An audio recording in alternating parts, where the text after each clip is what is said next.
welcome Sarah Baker to the stage. Sarah, it is so good to officially meet you. Molly Mahoney and her team had connected us a few weeks ago. And Sarah, AI tech and automation coach, helps online business owners streamline their content, simplify their tech setup, and scale with confidence without burning out or battling overly complicated tools. She's known for her practical, easy to follow teaching style. And you've been featured on ABC, NBC, CBS, Fox News, Morning News, Girl Boss, International Business Times, and you're all over the place, Sarah. You help a lot of people with a lot of stuff on the tech side. I've noticed also like non-technical people helping translate what these new tools can actually mean for them. You got a podcast, you got a course, you do done for you support, you help entrepreneurs save time, make money, build systems that actually support the bottom line without wasting energy or money on tools that they don't need. Sarah, welcome to the stage. Thank Spotlight is you. yours. Yes. So the bottom line is my business model kind of came about when I realized how many people could not figure out the basics of setting up their business online. I came about in the online world. It's funny that you were showcasing those real estate tools because I used to be a realtor, and my son, almost 4.5 years ago, was diagnosed with type 1 diabetes. And I very quickly realized I could no longer, he was 3 years old, I could no longer be out of the house doing showings on the road all over the place. I needed to be home. And I was up at midnight Googling how to make money online. And I started in the make money online niche and realized it was not right for me. But I very quickly realized there were people who could not figure out how to build a funnel and could not figure out how to set up a lead magnet. And that was how I ended up in the technology and AI and automation niche, because no matter what niche people are in, they need help setting up the tech side of their business. And it turns out I'm very good at that. So I jokingly call myself a huge nerd, but I am like a loud and proud nerd. AI has taken over.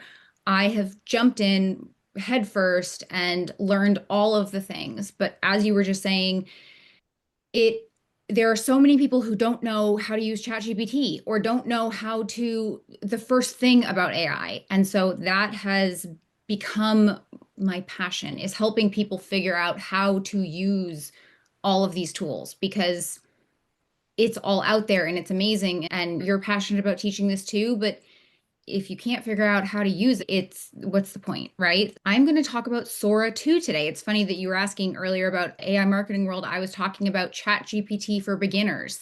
And I always tell people there is absolutely no shame in coming to a Chat GPT for beginners talk, because everyone has to begin somewhere. But I was scheduled originally to talk about Chat GPT for beginners here. And then Darby had emailed me and he had seen, I said, this was the best email I had ever gotten, because the email said, I saw your, what was it? My rap battle Sora 2 video. And I read the first line in that email and I was like, what direction is this email going in?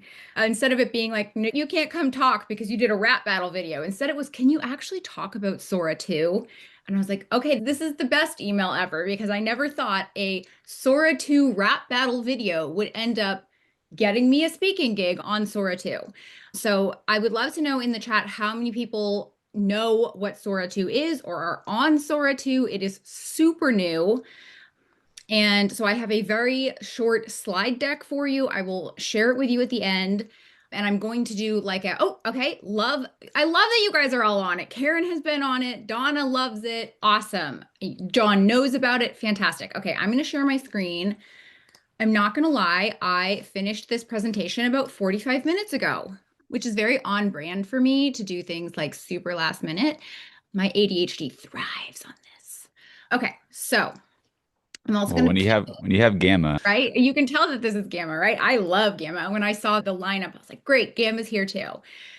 All right, so for those of you who don't know, Sora is crazy new. It came out just a few weeks ago, and it's funny that you mentioned. So I'm in Molly Mahoney's program, her Multiply program, which is her high-level mastermind. And a few weeks ago, when Sora first came out, we were on our call on Tuesday. There's 50 or 60 of us in this program, and we were like 2 hours into this call, and Andy Franco, who's one of the members of the program, unmutes and he goes, hey, did anyone else get an invite to Sora, this new Sora thing?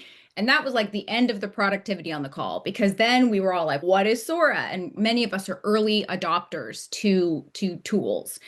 And he had 4 codes and he gave one to Molly and Molly gave one to me. And so I was in within the first 24 hours. And the rest was history because once you get into Sora, it is the most addicting thing ever. And it is because it is so fast. You can move and create content so fast.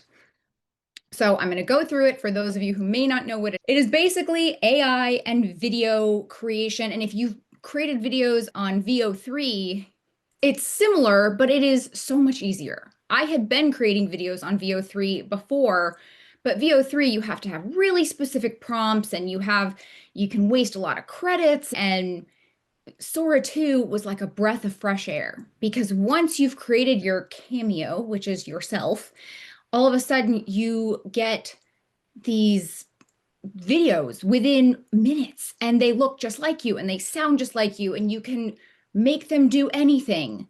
And on the first like 24 to 48 hours, I was just making like dozens of videos and just making them do funny things and not really thinking about them from a business perspective. I was just playing, and hence the rap battle video. But now, within the first couple of weeks, I'm seeing a lot more people who are turning them into business content. The platform itself is created, Sora is an arm of OpenAI, which is ChatGPT, and it is truly remarkable how realistic the platforms and the characters are. It is intended to be a social media platform. It feels like TikTok with how you can scroll on your phone. But what I'm seeing right now is a lot of people who are creating the videos on the Sora platform and then downloading them and posting them elsewhere, just because right now it is an invite only platform. So unless you have an exclusive code, you can't get on. So stick with me to the end, and I actually have a few codes to give away if you haven't been able to get one yet. So yeah, right now it doesn't feel as much like people are spending a lot of time on the platform. It feels like they're creating and then leaving, but ultimately I think it is going to be more like a TikTok platform where people will stay. But right now I personally am using it more to create and then download and post elsewhere, just because not everyone's there yet.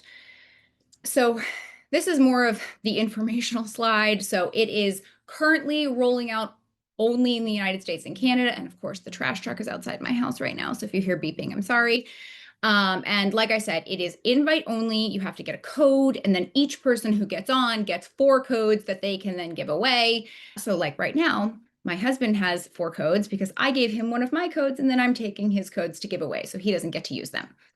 It is only available on either desktop or iPhones. So if you have an Android, like my husband does, you can use it on your computer, but you can't train your Cameo. So I know there are some people who have Androids who are using it on their computers, and you can create content, but you can't create content of yourself. So that's the caveat. If you're a green texter, you can use it, but you can't create content of yourself.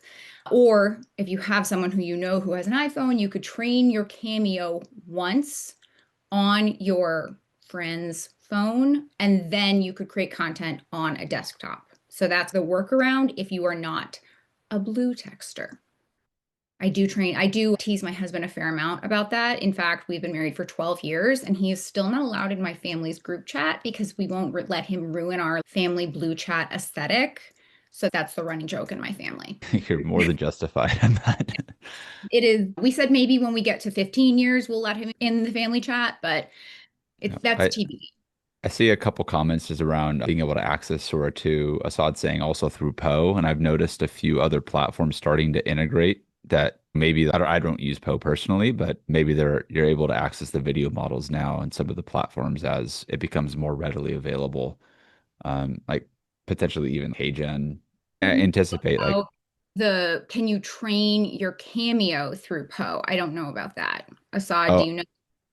yeah, I'm not sure. I think I just The thing that's coming up to me as we're going through this in general with and how new it is, like how fast the stuff is moving, that by the time anyone watches this on YouTube, even in 2 weeks, like who knows Yeah, it'll probably be out where, completely where, outdated. where it's going to be. But yeah, please continue. This is literally as of what is today, October 23rd. This is data as of October 23rd. This could be wrong as of October 25th. That's how fast it's updating.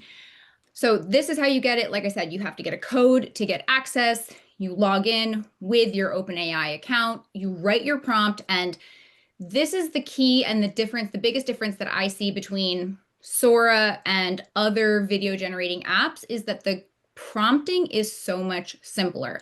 Now, I do have something else for you that I'm going to give you at the end. I created a prompting GPT, like a custom GPT to help you with your prompts, and I'm going to give it to you guys at the end of my presentation.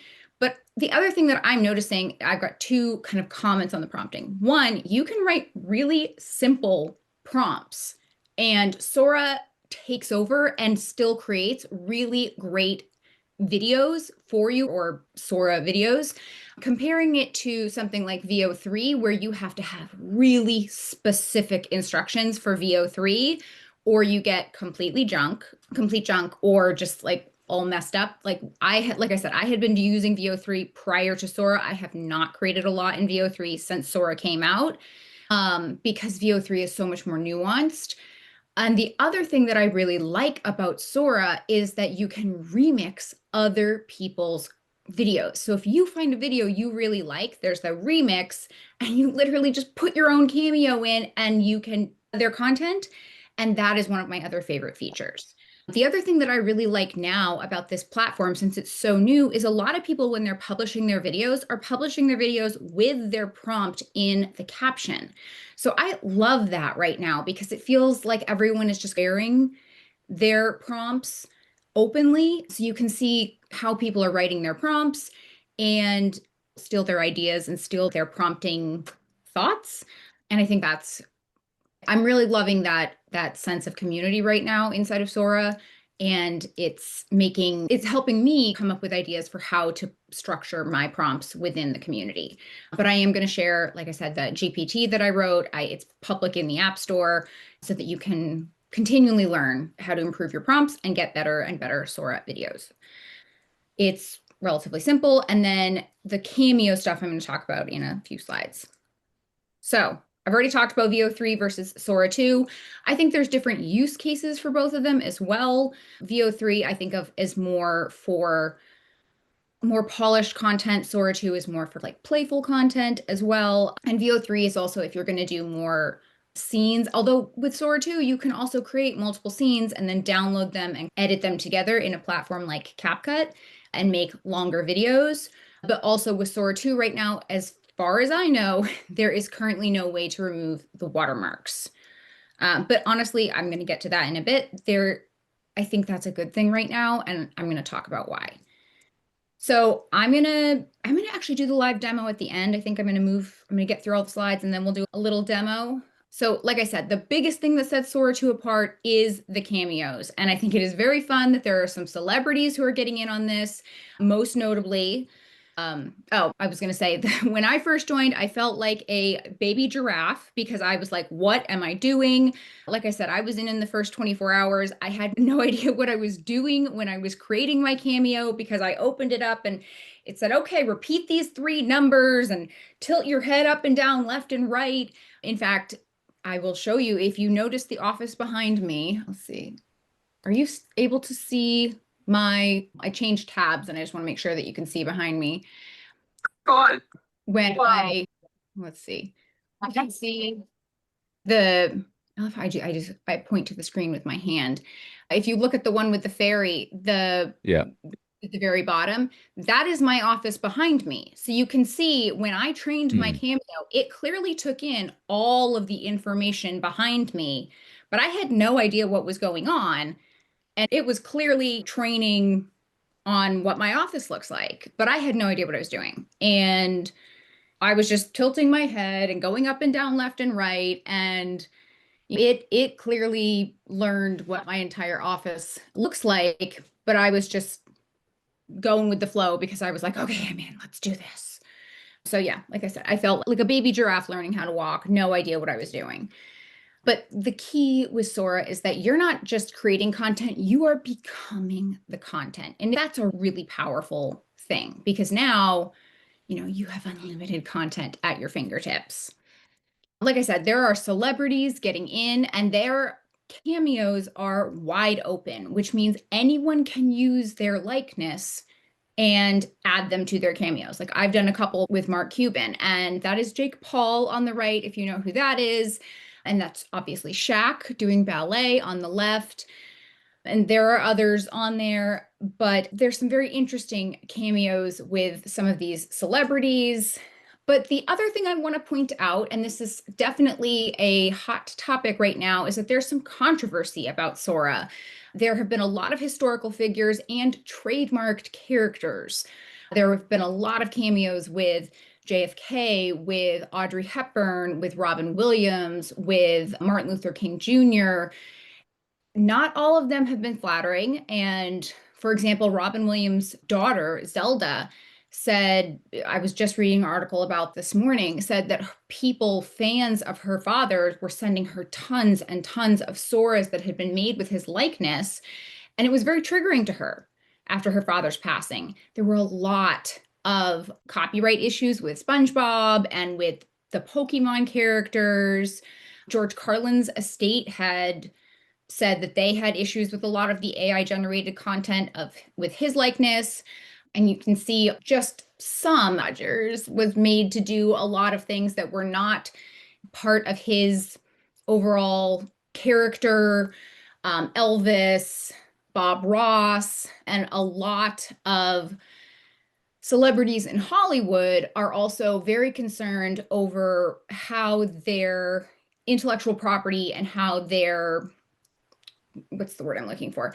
How their likenesses are going to be protected, especially celebrities, their images are their money. That's their Bryan Cranston from Breaking Bad specifically has spoken out a lot and has spoken to SAG-AFTRA about how are their images and likenesses going to be protected. OpenAI have spoken, I'm going to go back a slide, about how they're planning to pull it back. And based off of how the first day or two, there were no like limitations. You could basically make a video about anything. And what I'm seeing now is that there are more. Okay, so let me give you an example. When Taylor Swift's album came out, I was trying to make showgirl images of myself because I'm a huge Swiftie. And I was getting a lot of not copyright, but I can't remember the word is. It kept telling me no. It kept saying, nope, you can't do that, you can't do that, you can't do that. So I think even within the first few days, they were starting to realize that they needed to put more guardrails on. And I was getting a lot of, I cannot remember what the word is, but it was telling me you like no. And it was pushing back on the content I was trying to create. And so I think that they're already starting to crack down on some of the content. But I think basically a lot of people creating a lot of inappropriate content, even with just the first few weeks, they are starting to realize that a few people have ruined it for everyone. And so I think before it rolls out to the masses, they are having to deal with this type of content and figure out how to protect the intellectual property and copyright and all of this. And I think that's also why we're seeing that there are fewer, not more celebrities joining because there's a lot. I'm surprised like Mark Cuban has joined because there's been a lot of content that I've seen of him. So my recommendation is in your settings with your cameo. I know Mark does. Karen says Mark loves AI. He does. And I think he's an early adopter and he's a trendsetter. There's definitely some iffy content made of him because what he does is he has his cameo set wide open, meaning anyone can make content of him. My recommendation is for you to have your cameo set to mutual, meaning only people who you follow and who follow you can use your likeness to make content of you. So it's like mutual, meaning like only friends. So that way strangers can't use your likeness to make content of you. But like I said, with the watermark thing right now, Unlike with Facebook or TikTok or Instagram, there's platforms like Snap Insta where you can download your content and remove the watermarks.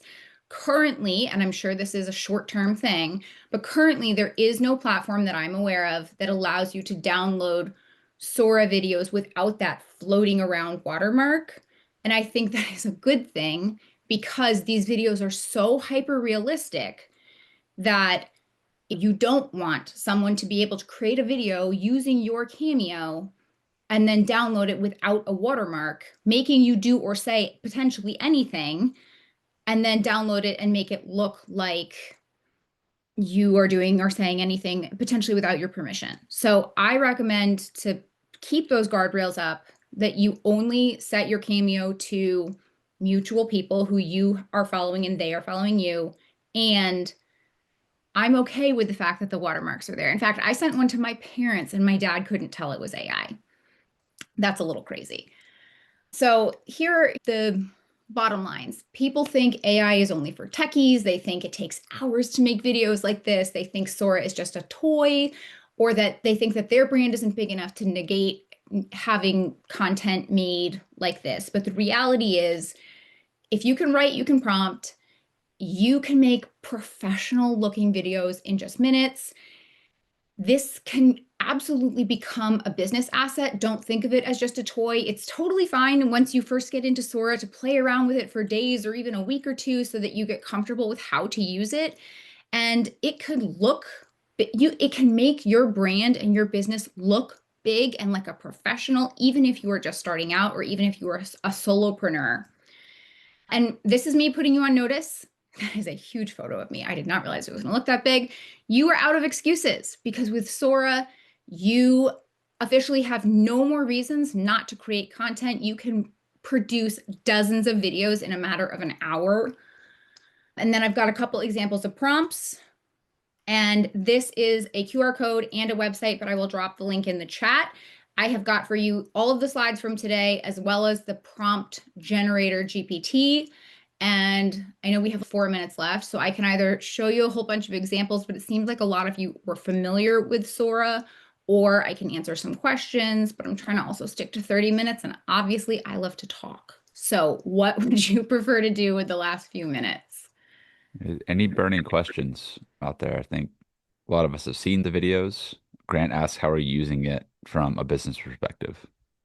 That is a great question. Let me pull up. I've clearly got 18 tabs open. Oh, I pulled up this one because it was so funny of Shaq doing ballet, because that one cracked me up. So you can see, so this is mine. Like I started out just doing Flash, like this one. Wait, what's happening? Well, new. Your tech fairy godmother has arrived. Ready to automate anything you wish? Ugh, I'm never gonna finish this. I automated it for you. So I've got some that are like, that are just talking about what my business is. I've got some that are just, this one was talking about what am I doing? Some of them are about my dogs. Some of them are about, a lot of them are about my dogs. So, like this was the rap battle. And while I nap, automate the grind stack time like and save me hours on the daily. That's a fact. AI keep my schedule tighter than a trap. And so that one is actually about AI, but just in a rap battle. It's attention grabbing. It's got the hook. I made a bunch about Taylor Swift.